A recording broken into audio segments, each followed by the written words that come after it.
Hi, this is Pastor Tabitha Purple. We're doing our devotional readings. We take one verse for the day and we just unpack the thoughts surrounding it.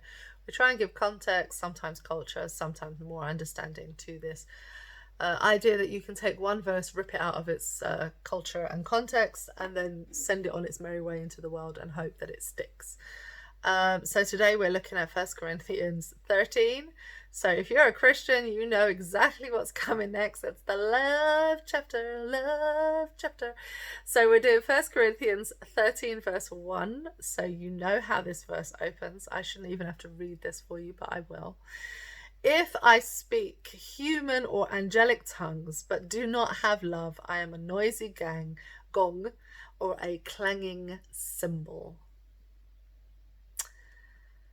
Oh, it just makes you want to pause, doesn't it? So oftentimes this has been written as the love chapter.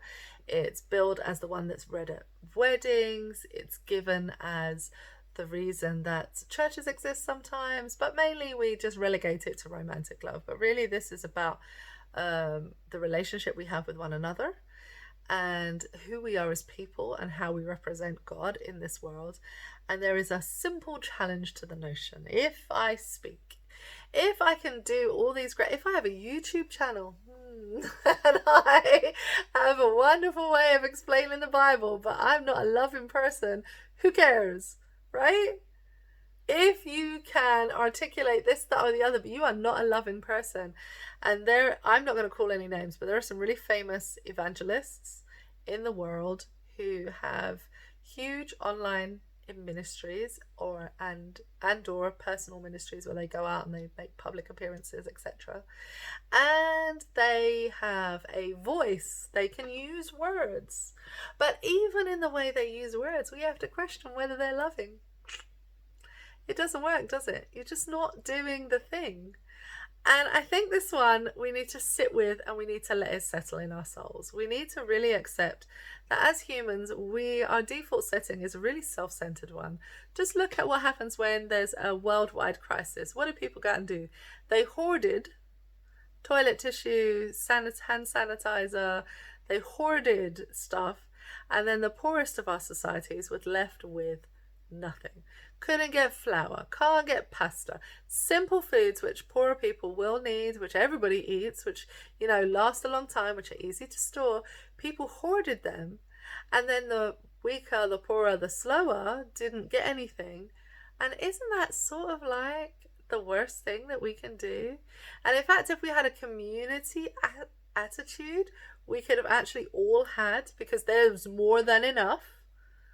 And all that we did was create problems for people. I sit in a number of Facebook support groups for parents with autistic children. And one of the things that was really heartbreaking is that for a lot of children with sensory integration disorder or autism, they have a particular diet. Now, that diet can mean that they don't eat a wide variety of food. And sometimes, even if they eat a wide variety of foods, one of their default things in time of stress will be to default to very limited diets with very specific foods. So it may be that they will only eat pasta twists. But guess what? All the people went out and hoarded pasta that they're not going to eat.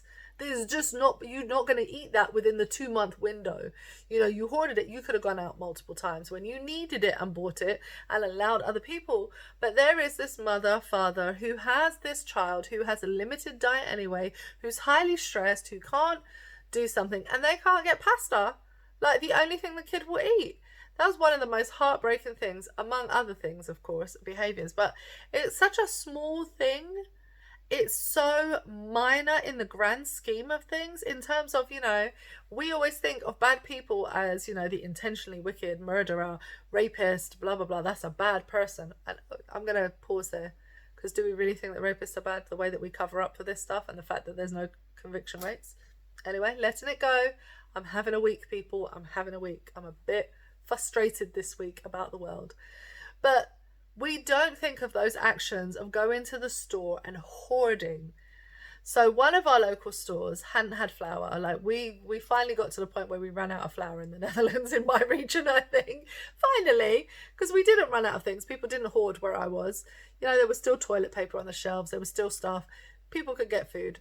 Fine. But we did eventually run out of flour. So we bake our own bread. We do that. We, you know, have to shop around for flour. But we have a car and we're able to do that. So we shop around and we buy a few bags every time we see it. You know, as it runs out, you buy a couple of bags. Fine.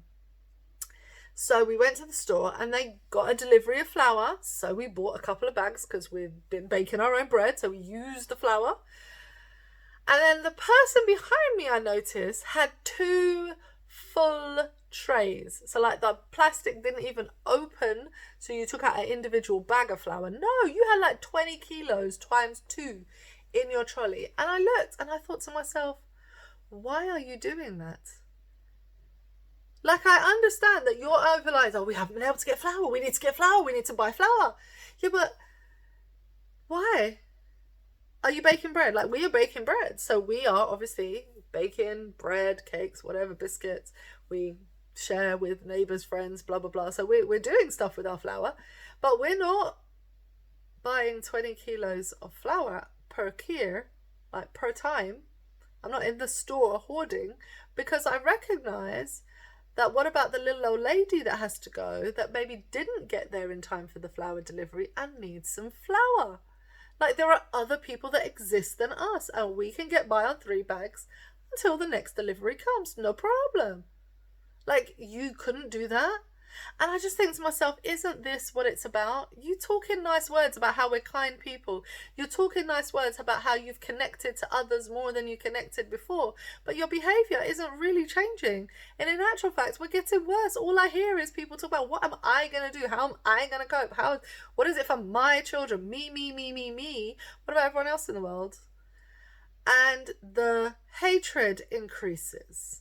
The xenophobia, the racism, the sexism continues to increase at a time when we are supposedly connecting with others. Empty words, people, empty words. And I'm not trying to claim that I'm perfect. I'm just saying what the text says to make sure we all, me included, understands that we need to challenge our own narratives of empty words and be better and do better and think wider than ourselves. Because otherwise, we're just empty, clanging, noisy cymbal. 1 Corinthians 13, verse 1. Amen.